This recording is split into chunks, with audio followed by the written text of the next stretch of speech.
irin wannan ɗawainiya haka? Je da kake wa yaron nan ɗawainiya kamar ɗanka. Ke kuwa ina hidimar take don menene wannan ai ba wani abu bane yayi. Ai Hindatu an ce maso uwa. Maso ɗanta. To kin ga ba sai na ƙara samu saboda haka Aiman ɗana ne. Duk abin da na yi masa ki ɗan wayar ki mana. A'a waya ce kawai ba ta da amfani. To a ce fa waya fa ba ta da amfani? To shikenan. Ba damuwa. Wallahi kawai. Ki ɗauka. A'a zan ɗauka ba ya zuwa. To shikenan. Ba damuwa musawa duk da yake dai. Aiman. Tashi a sama. Yawa.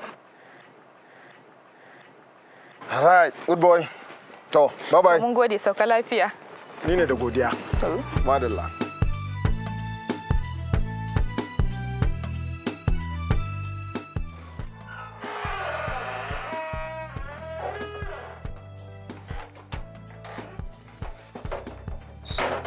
Assalamu alaikum.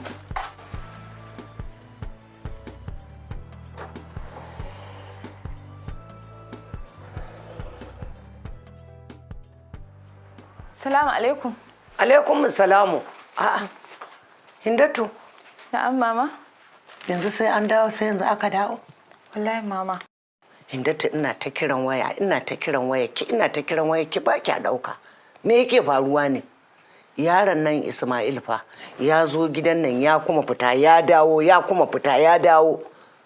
Daga ƙarshe ce mun yana ta kiran waya ki baki dauka ba. Akwai wani abu ne? To yanzu dai a cikin duka waɗannan tambayoyin naki wanne zan ansa miki mama? Duka gaba ɗaya nake so ki amsa mu. To shikenan naji. Rashin dawowa ta dai da wuri. Mota ta ce ta samu matsala. Sannan kuma zancen Ismail kawai ki share shi. Kin san shine fa ya bani zabi.